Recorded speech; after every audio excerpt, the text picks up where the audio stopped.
It's almost a contradiction. One man, Tan Sri Jeffrey Chia, set up a foundation and is willing to go all the way, and yet, on the other hand, we have all kinds of rules and regulations and non-readiness of government, of institutions, of the wealth elites regarding the nature of research. But what is really research?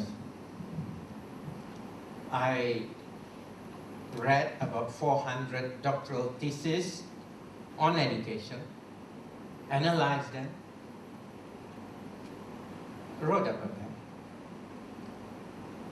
For each person who continues on a degree program up to doctoral level, depending on the area of study, the sponsor can easily spend $500,000 or more.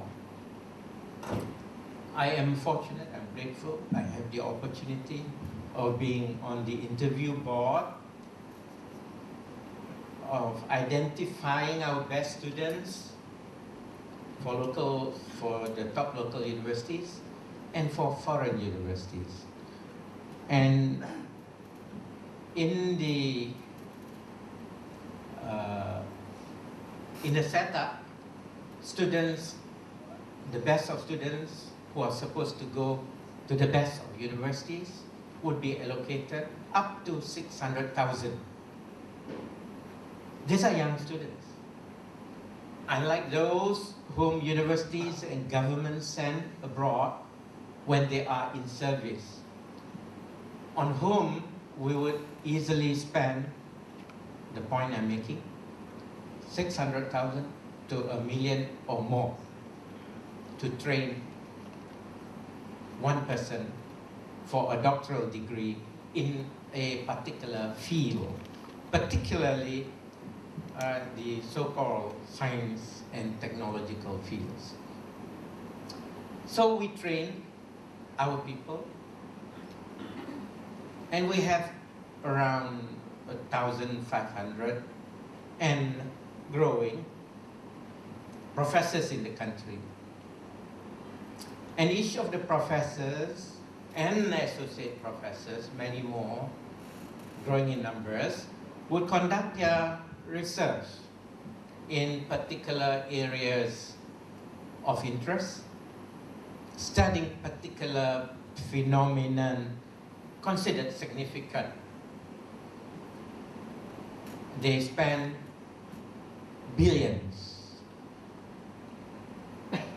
over the years. But Malaysia is not anywhere on the map of research impact, except that we know, although it's not well documented and people have difficulty in accessing information, we know that Mardi has done a very good job. We know that the Rubber Research Institute of Malaysia was one of the leading institutes in the world. We know that the Institute of Medical Research Malaysia was really one of the leading research institutes in the world.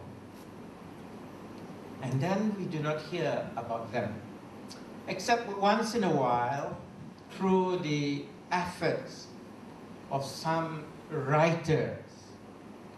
We have a little book, not known by doctors even. I was at a university hospital not too long ago, 2 months back, with a number of doctors, and I was asking them whether they knew about the book, which is my favorite book, one of my favorite books, Doctors Extraordinaire. Just about 30 ringgit or so. It's a book written about the lives of our top doctors since before. And somehow it has not gone into the curriculum of medical education in our country because the curriculum developers do not know the existence of such a book. I was in the University of Malaya, and one of the joys of being a student was listening to Tan Chi Kun and listening to Dr. Chandosan.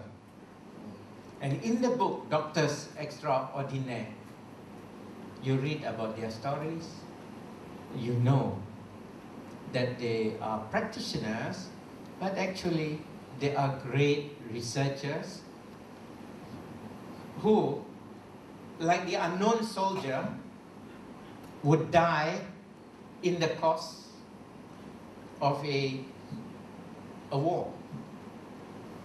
War against disease, war against whatever. So, ladies and gentlemen, I am actually building up a narrative, multifaceted, many angles of the narrative.